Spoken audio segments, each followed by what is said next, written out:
So in this video, we're going to address how to prevent back rounding when you're deadlifting. So there's three major concerns that we want to address: lat activation, bracing your core, and trying to drive your chest up while you're pulling. There's two other minor ones that we can talk about, but those are a little bit dependent upon the person, which include your foot foundation and where your neck is, whether you're packing your neck back or looking slightly up. But those are to the individual. So Sam is going to come and demonstrate a little bit here.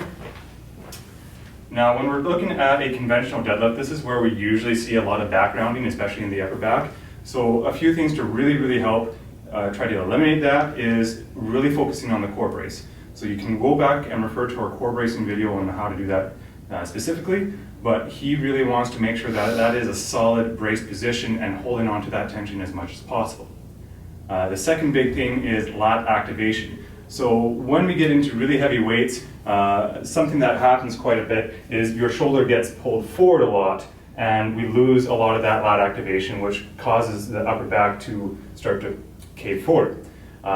If we have a really good core brace, that's going to help prevent that, but it's still more advantageous to have a very upright chest and set that scap back and down, trying to pull it down into your back pocket as much as possible throughout the entire pull. So he's going to demonstrate a poor deadlift first with some of that rounding occurring. So very back dominant. And do that one more time, Sam. And place it back down. So a few things that we can do to help correct that. Really focusing on that core brace, get this nice and tight. When we hinge down to pick up the bar, really trying to lock those slats in place. See how he kind of almost extended his upper back a little bit, but that is just his lat pulling nice and tight against his spine to help create tension through the upper back a little bit more. Pull on and pull up. Good. One more time. And another cue that to think about is trying to keep your chest tall during the deadlift. Again. Good. So at no point is he really tipping forward. No point is he really falling into that upper back arch. He's trying to pull his shoulders back and down, driving his shoulders high, keeping his chest high, and maintaining a tight core. With foot position and with head position, these are a few things that are dependent upon the individual, so you're going to have to try a few of these things out. Head position first. We sometimes refer to a packed neck position. So if you relax first and now pack your neck, you can observe that it's not pulling back on your neck, but rather trying to pull your chin into your throat or creating a double chin.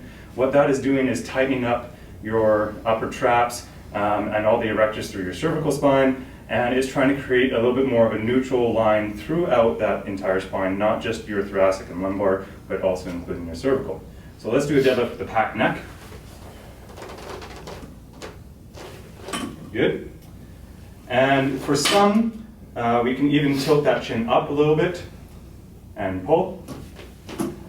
Depending on the individual, one or the other might work better for you. You're going to have to try it out to see.